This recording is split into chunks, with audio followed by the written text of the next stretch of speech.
નમસ્કાર, આપ જોઈ રહ્યા છો નેશન પ્લસ ન્યૂઝ. હું છું આપની સાથે હેતલ ભગત.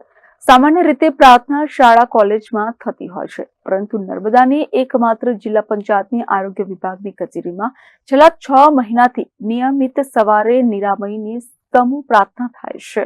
જિલ્લા મુખ્ય આરોગ્ય અધિકારીના જણાવ્યા અનુસાર આ આયોજનથી તમામ કર્મચારીઓમાં પ્રાર્થના માટે 10:30 વાગે ભેગા થઈ જાય છે. એનાથી નિયમિતતા જળવાય છે, રાષ્ટ્ર પ્રત્યેની કામ કરવાની અને એકતાની ભાવના જાગે છે. પ્રાર્થનાથી મનને શાંતિ મળે છે અને નવું કામ કરવાની પોઝિટિવ ઉર્જા મળે છે.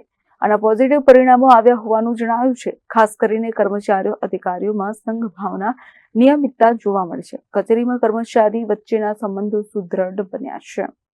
અમારી આરોગ્ય શાખા જિલ્લા પંચાયત નર્મદામાં દરરોજ સવારે 10:30 કલાકે અમે નિરામયની પ્રાર્થના કરીએ છીએ અને આ પ્રાર્થનામાં અધિકારી કર્મચારી બધા જ ભાગ લે છે, ઉત્સાહથી ભાગ લે છે અને આ પ્રાર્થનાને લીધે નિયમિતતા જળવાય છે અને કચેરીમાં કામ શરૂ કરતા પહેલા રાષ્ટ્રપ્રથમની આ જે ભાવના છે એ લોકોનું કલ્યાણ કરવાની, જે આરોગ્ય વિભાગનું ધ્યેય છે અને એમના સુખાકારી વધારવાનું, એ ધ્યેય પણ સિદ્ધ કરવામાં આખી ટીમ, અમારા કુલ 55 કર્મચારીઓ અહીંયા વહીવટી ઓફિસના, મેઇન ઓફિસના છે, જિલ્લા કક્ષાના, એ સૌને પ્રેરણા મળે છે ને એક ટીમની ભાવના ડેવલપ થાય છે અને જેને લીધે કામગીરીમાં ખૂબ જ ઇમ્પ્રુવમેન્ટ, સુધારો થાય છે અને સાથે મળીને કામ કરે છે.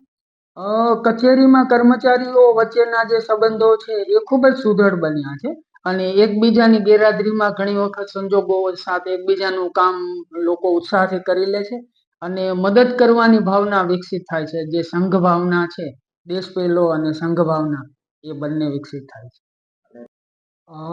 મારા ખ્યાલથી અન્ય વિભાગોના અધિકારી કર્મચારીઓ પણ આ પોતપોતાની કચેરીમાં આ રીતે પ્રાર્થના કરે તો એ એક આવકારદાયક પગલું પણ ગણાય અને એમાંથી ઘણા ફાયદા પણ છે. Jyoti Jagtap, nation plus news, Rajpipla. સમાચારોના સતત અપડેટ મેળવવા માટે અમારી નેશન પ્લસ ન્યૂઝની યુટ્યુબ ચેનલને સબસ્ક્રાઇબ કરો, બેલ આઇકન દબાવો અને જોડાયેલા રહો ફેસબુક, ઇન્સ્ટાગ્રામ અને ટ્વિટર પર.